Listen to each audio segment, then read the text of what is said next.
Hello and welcome to more Summer Shivers. I'm excited to share a couple of really scary stories with you this afternoon. So the first story that I'm going to share is called Mr. Fox, and this is a really old folk tale.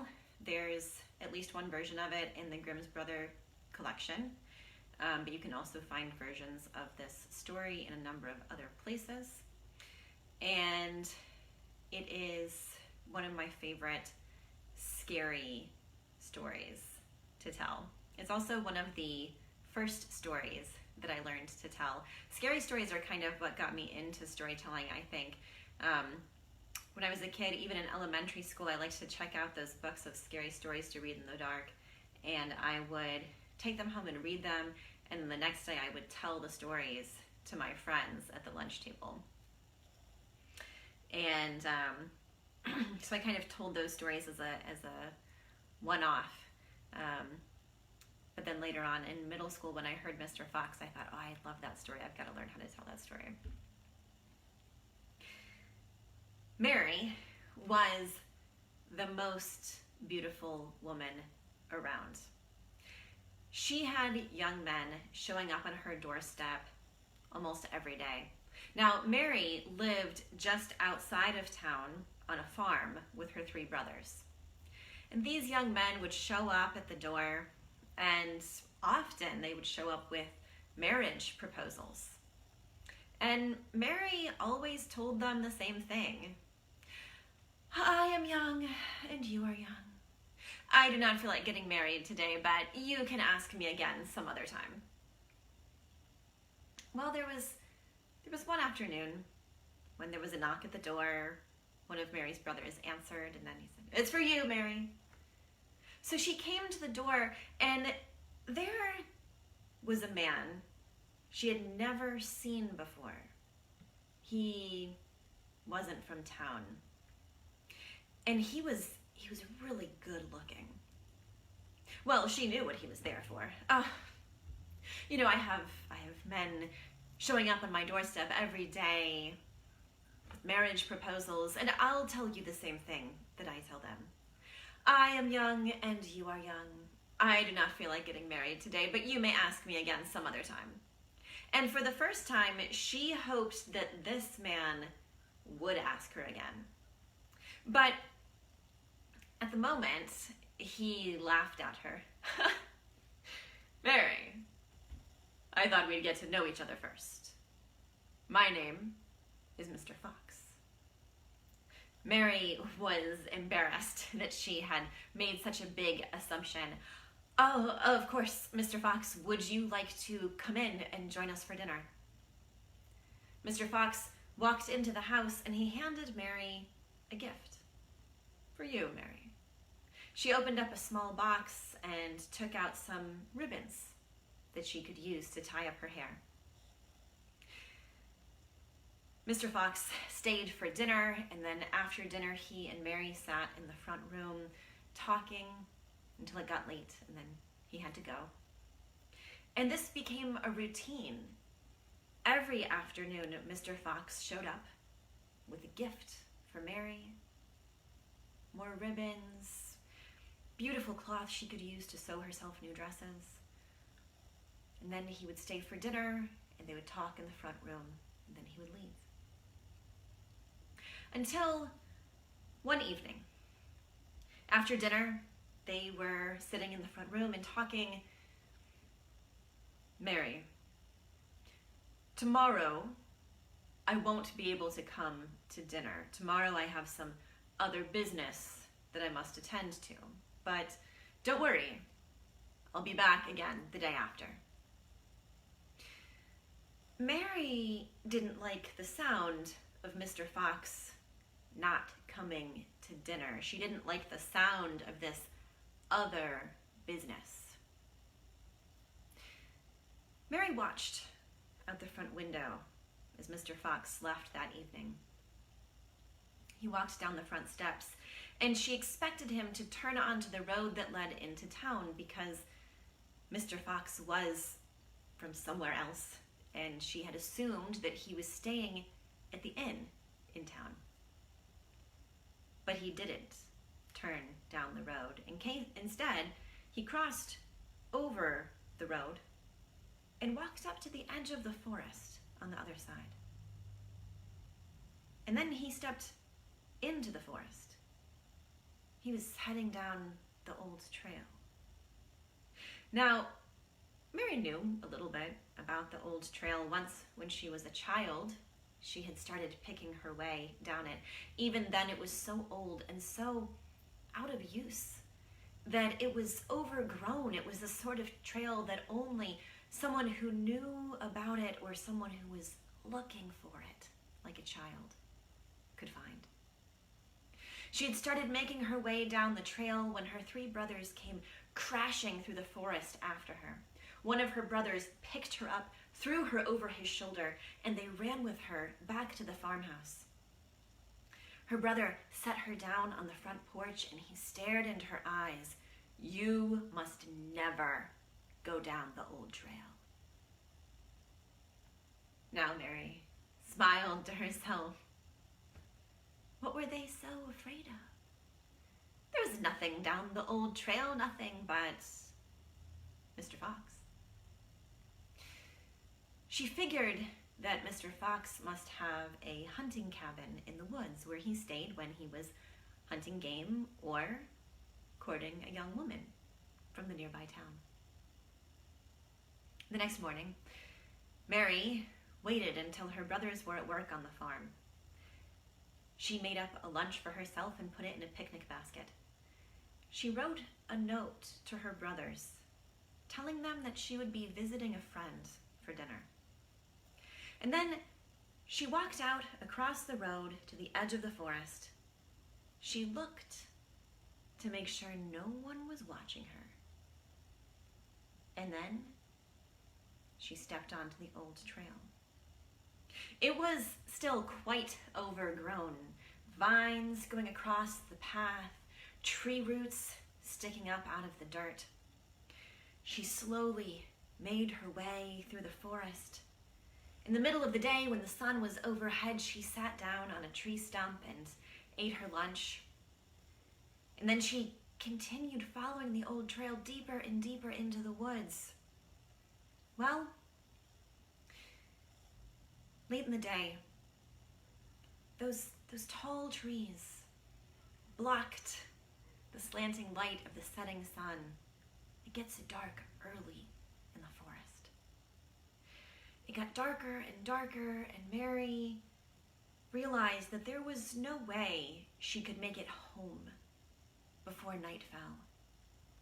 Her best hope was to press on and hope that she could make it to Mr. Fox's cabin soon. As the sun finally disappeared behind the horizon, the forest seemed pitch black. Mary now tripped over rocks and tree roots. She walked through spider webs. She finally continued on her hands and knees, feeling for the trail, until up ahead she saw a light. She thought at first that it might be a star, but she thought, no, a star so low in the sky would be blocked by the trees. She continued toward the light, and eventually she found herself in a clearing. There was a small cabin in the middle of the clearing, and through the front window she could see a fire burning in the fireplace. That was the light that had brought her there. And she thought, this is it. This must be Mr. Fox's cabin. She walked up to the door and knocked, and no one answered. Mr. Fox had said that he had other business, but somehow Mary hadn't considered what she would do if he wasn't home. Now she heard something coming from inside of the cabin. A voice called out to her. "Be bold, be bold." "Hello? Mr. Fox, is that you?" But the voice just called out again, "Be bold, be bold." It didn't sound like Mr. Fox, but Mary thought perhaps she would be bold. She tried the door, and it opened. She walked into the front room of this cabin. She could see the fireplace. There was a small table with the remnants of dinner for one. There was a doorway that led into a back room, probably Mr. Fox's bedroom. But she could see for certain that Mr. Fox was not home. She turned again to go, and the strange voice called out to her again, be bold, but not too bold." "Hello, who is there?"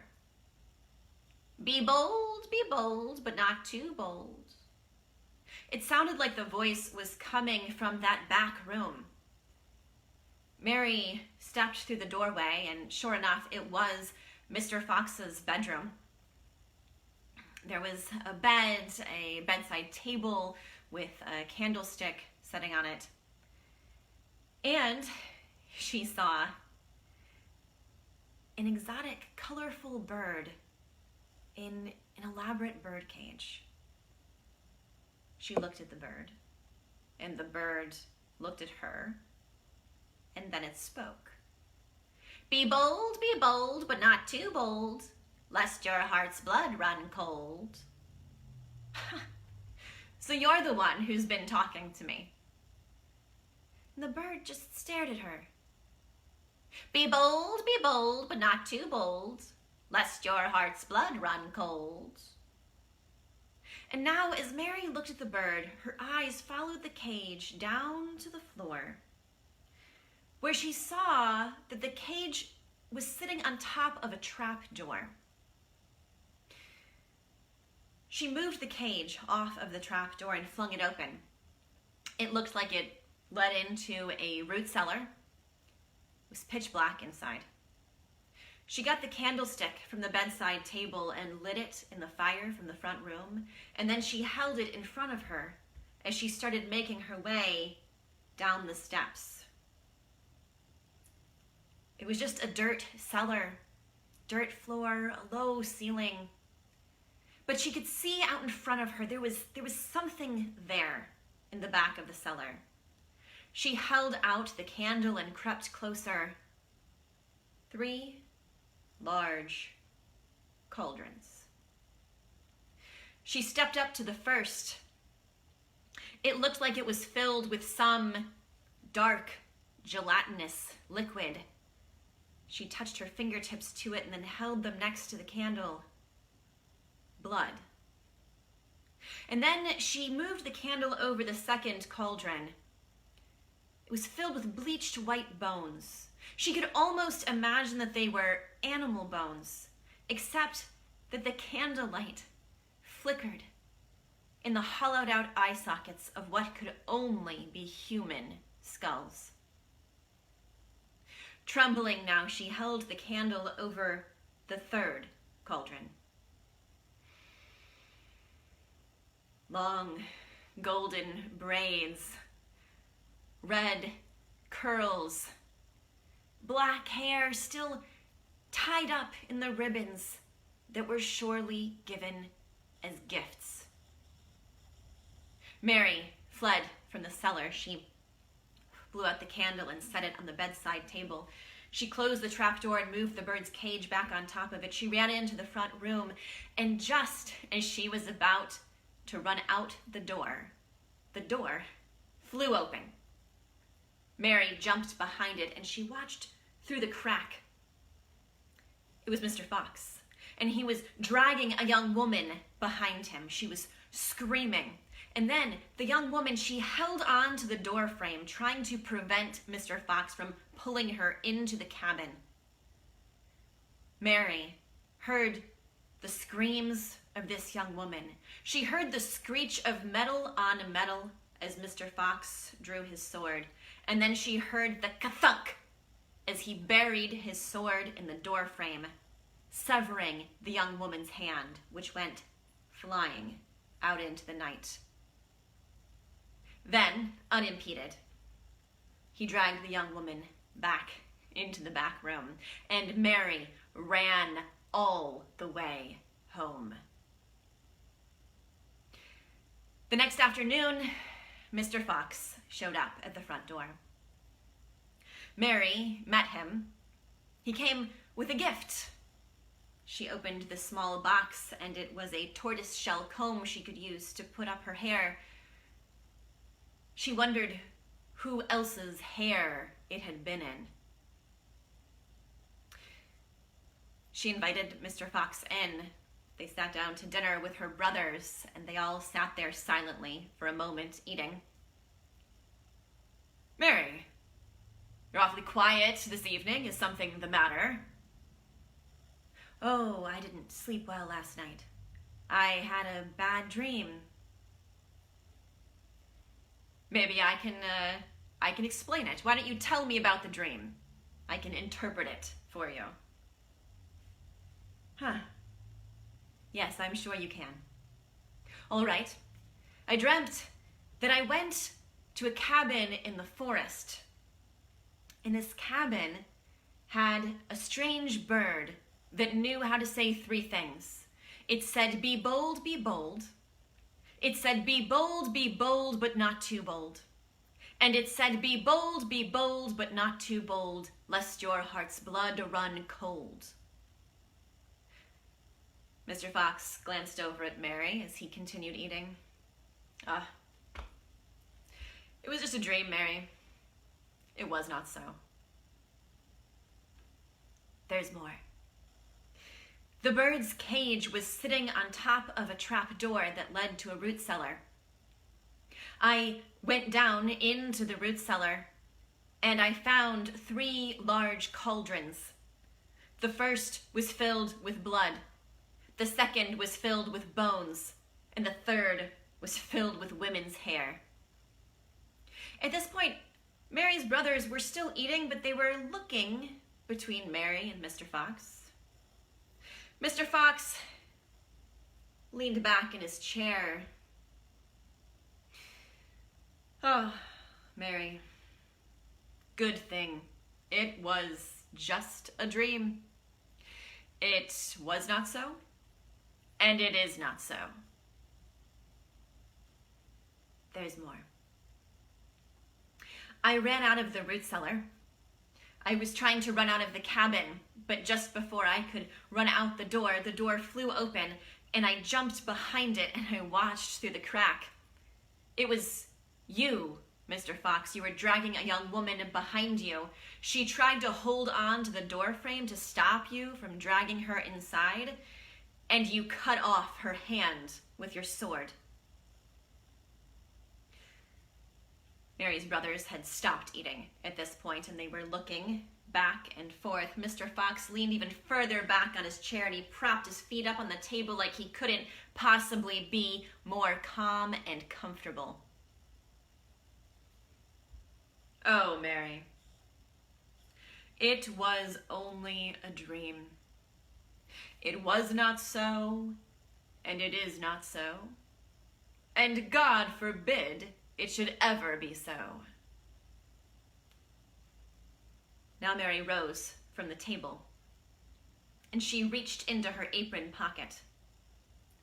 "Mr. Fox, it was so, and it is so, and here I've got the hand to show."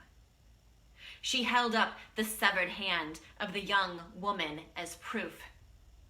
As soon as Mary's brothers saw that, they jumped up from the table. They leapt on Mr. Fox, and they took him deep, deep out into the forest on the old trail. And what they did to him there, I'll never tell. Lest your heart's blood run cold. All right, and that is the story of Mr. Fox. So, it's a good, creepy story, and there's not even anything truly supernatural about it, just people, creepy people. All right, so Now for my next story, another one of my favorites. I'm going back to classical mythology. And this story of King Ceyx and Alcyone, you can tell by the names and by the setting that it does originally come from Greek mythology. But my main source for the story is, once again, the Roman poet Ovid from his work, The Metamorphoses. And I also took some inspiration from Chaucer, who retells the story in the book of the Duchess. And I think adds a little more of that kind of ghostly encounter piece to it. So this is the story of King Ceyx and Alcyone. The time came for King Ceyx to consult an oracle. The oracle at Delphi was closest, but the road was overrun with bandits. So he decided to consult the oracle at Claros instead. He sent for his wife, Alcyone, so he could tell her about his intention to travel to Claros. "No, you must not go, for the time of the winter storms is upon us. I have seen the bodies of sailors washed up on shore, and I have seen the sorrow of the wives and mothers whose men have never returned. Do not think that because my father is Aeolus, god of the winds, that he will save you, for once he releases the winds, even he cannot call them back again. You must not go to Claros, or if you do go, you must travel by land and not by sea." But King Ceyx calmly explained to his wife that he needed to go to Claros, and the journey would take too long by land. He promised her that he would return to her in 3 months' time, and that he would think of her every day. Finally, Alcyone could see that there was no way for her to change his mind, and all she could do was agree to let him go. The day came for King Ceyx's departure. He and Alcyone stood together on the seashore, giving their final embraces, saying their final goodbyes. And then Alcyone stood alone on the dock and waved. She watched as her husband's ship disappeared over the horizon, as he set out on the wine-dark sea. That very night, there was a terrible storm. The crests of the waves reached up so high that the spray dampened the stars, and the troughs of the waves cut down to the tawny bottom of the ocean floor below. Many men went mad with fear. But those who kept their wits about them drew in the sails and began bailing water, pouring the sea back into the sea. King Ceyx stood on the deck, and he looked out over the ocean, calling, "Alcyone! Alcyone!" Finally, a great wave crashed over the ship and dragged it down, down, down to the bottom of the wine-dark sea, where it was dashed upon the rocks. A few men and bits of rubble floated back up to the surface. King Ceyx was one of these, clinging to a broken bit of mast. And as he bobbed along on the surface of the ocean, he continued to call out, "Alcyone! Alcyone!" And he prayed to the gods, "Please, if you cannot return me to her alive, at least wash my body up on shore so she will know that I have died." And he continued to call out to her, "Alcyone! Alcyone!" And the waves washed over him and choked him, and he drowned. Meanwhile, back at home, Alcyone had no knowledge of these events. Every night, she prayed to Juno, queen of the gods, and she asked her for 3 things: keep him safe, bring him back to me alive, and do not let him fall in love with another woman. Only one of these things was ever granted her. From high on Mount Olympus, Juno looked down, down, down to the bottom of the wine-dark sea, and she saw the wreckage of King Ceyx's ship. Then she turned her gaze upon Alcyone, and she found these nightly prayers for a man already dead to be tedious. So she called upon Iris, goddess of the rainbow and personal messenger to Juno.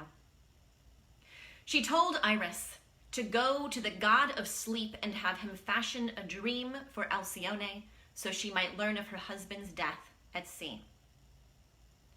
Iris traveled to the base of Mount Cithaeron, where a small branch of the river Lethe, the river of forgetfulness, trickles out into the land.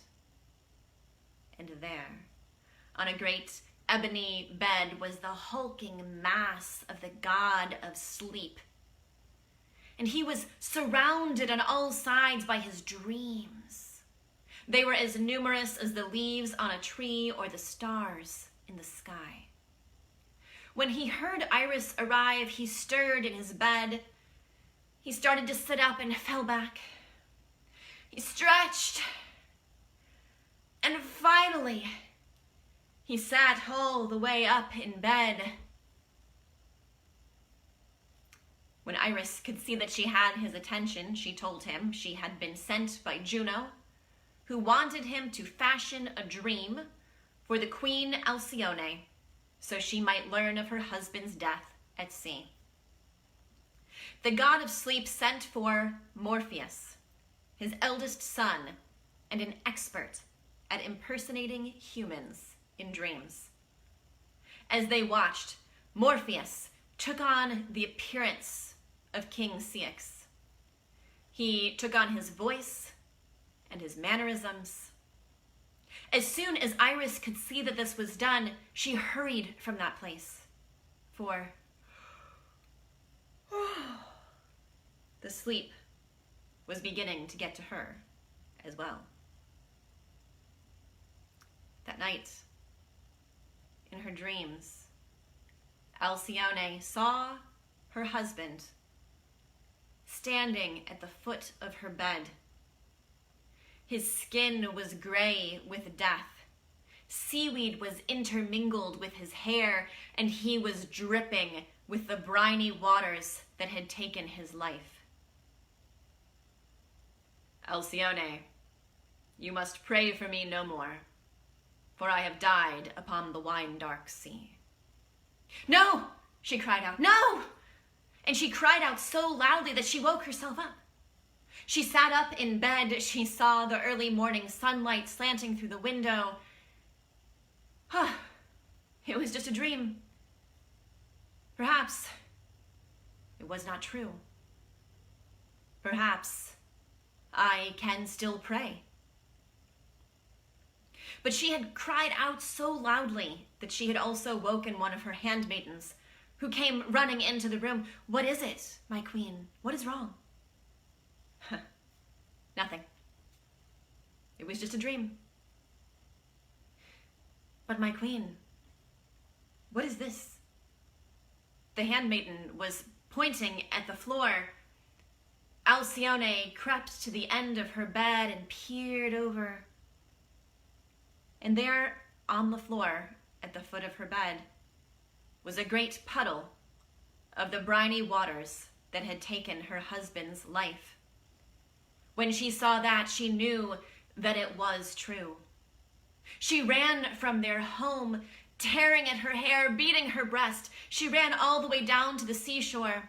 Here is where we stood, and we gave our final embraces, and we said our final goodbyes. And then she ran to the dock. Here is where I stood, and I watched as his ship disappeared over the horizon as he set out on the wine-dark sea.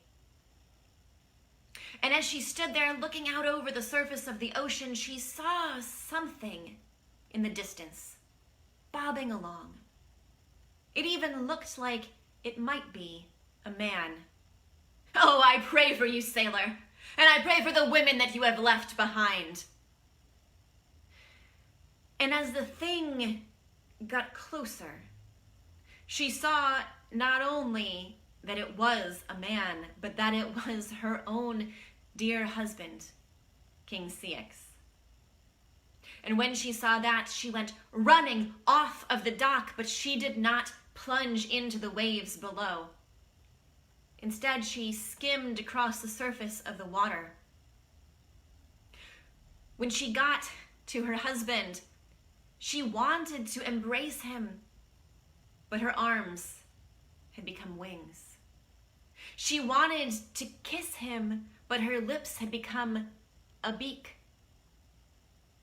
She had transformed herself into a bird. Now, whether it was a trick of the waves or a gift of the gods, I cannot say. But King Ceyx's head seemed to tilt up toward hers, as if he was ready for a kiss.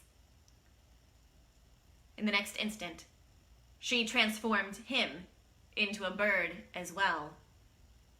And they flew off, not entirely happy, but together again at last.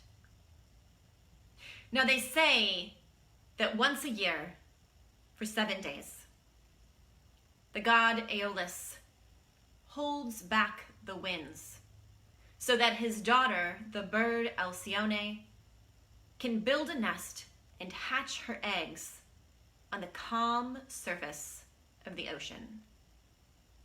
And these are what we call halcyon days. Thank you. That's the end of King Ceyx and Alcyone.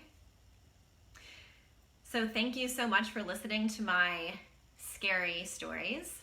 I noticed as I was working on these stories this week that not only are they two of my favorite scary stories to tell, but they both involve dreams, sort of.